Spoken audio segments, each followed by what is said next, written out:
Okay, so we've talked about Oersted's experiment, which showed that electricity can create magnetism, and we've seen that that's the basis for how an electromagnet works. What we now want to look at is the opposite question. Can magnetism create electricity? The physicist who looked into this first was named Michael Faraday, and he performed a number of experiments to try to answer this question.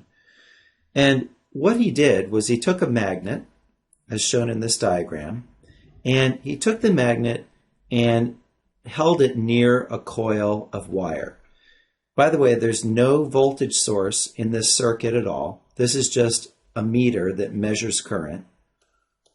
And so obviously there's no current in the circuit normally because there's no source of voltage.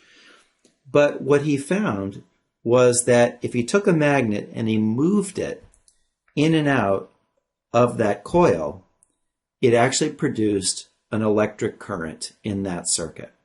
So that seems pretty amazing. You just move a magnet near a coil of wire and a current is produced in that coil of wire. We call this electromagnetic induction. So an electric current is induced in a circuit if there's a changing magnetic field through part of the circuit. And the key thing to pay attention to there is that it's got to be a changing magnetic field. In other words, if you hold the magnet and you don't move it in and out, nothing happens. You only get a current when the magnet is moving in and out of the coil of wire. Now, if it weren't for this effect, this electromagnetic induction, the world would be a very different place because this is how we generate electricity. If you've ever wondered how is it that power companies generate electricity, this is the basic answer. Now, obviously, we don't have a bunch of people moving a magnet in and out of a coil of wire, but we essentially do that very thing. And let me show you how it's actually done. But before I do that, let me just summarize what Faraday found in his experiments.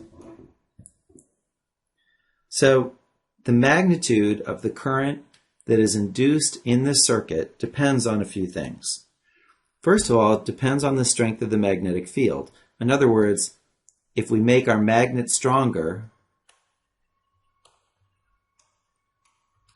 then we're going to get more current.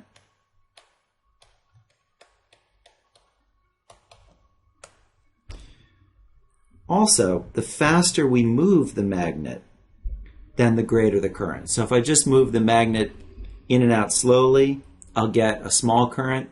If I move it in and out quickly, I'll get a stronger current. It also depends on the angle of the conductor and the magnetic field. So if I move the magnet in and out directly, I'll get the biggest magnetic field. If I sort of moved it kind of at an angle, I wouldn't get as big a current. And then finally, the induced current also depends on the number of turns in the coil. So the more turns we have in our coil, then the stronger the electric current will be that's produced in the coil. So let's look at how it is that electricity is actually generated in a more practical way. We've seen that to generate electricity, we need to have a changing magnetic field in a coil of wire. And it turns out that instead of moving a magnet in and out of a coil, it's easier to take a coil and spin it in a magnetic field. And so if you think about it, when the coil is horizontal, the magnetic field is going right through it. Okay, so in other words, think of this as the North and the South Pole.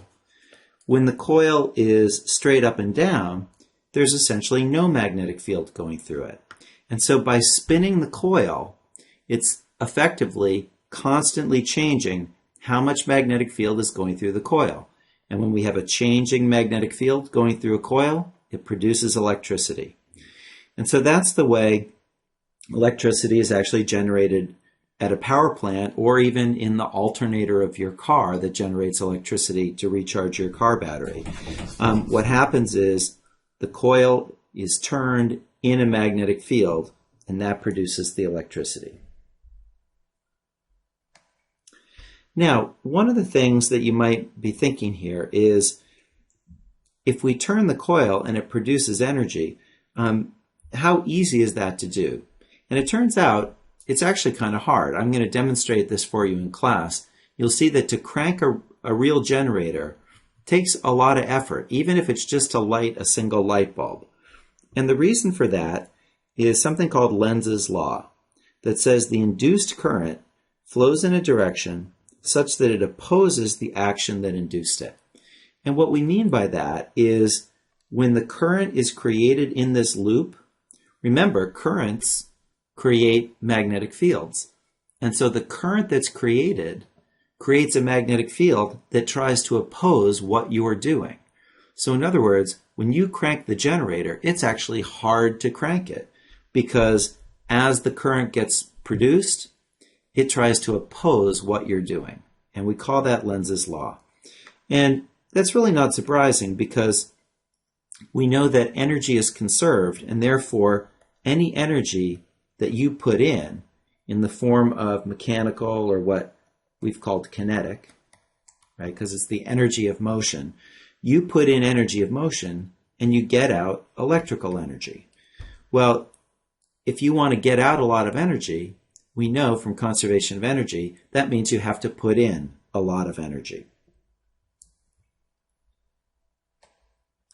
Let's talk about another effect of magnetism and electricity, and that is that if you have a current going through a wire, it will experience a force if placed in a magnetic field.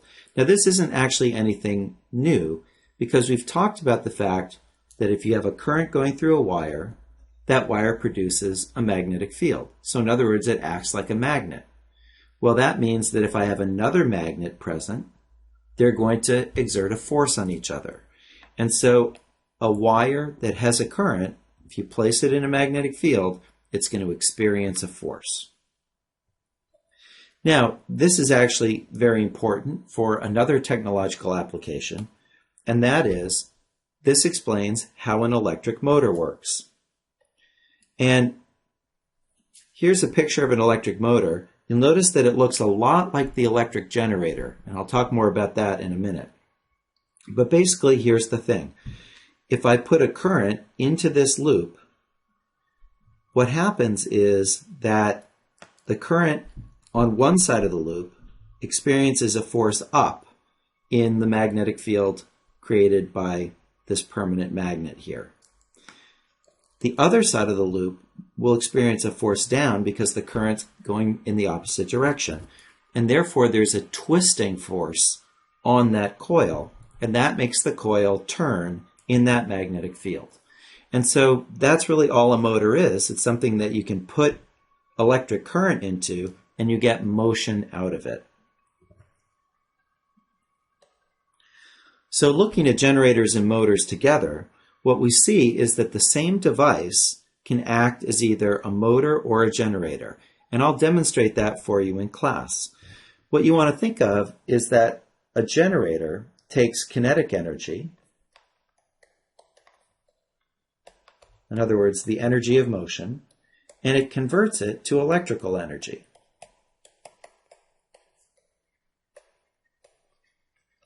A motor does the opposite. It takes electrical energy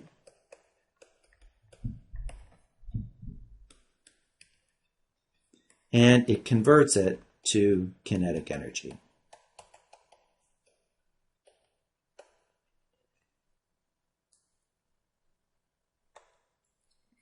Now, motors are found in X-ray devices, in the X-ray tube itself, as you'll learn more about next semester. And the type of motor that's found in an X-ray tube is called an induction motor. So in the motor I just described, we had a permanent magnet, and then we took our loop of wire and we put it inside that magnetic field created by that permanent magnet. In an induction motor, instead of a permanent magnet, we use other coils of wire to produce the magnetic field. And those other coils of wire that stay stationary, that's called the stator. And it's called the stator because, again, it stays stationary. And then the rotor has the coil that actually moves. The other thing that's different about an actual induction motor is that the rotor contains multiple coils, which just makes it more efficient. And I'll show you an example of this in class as well.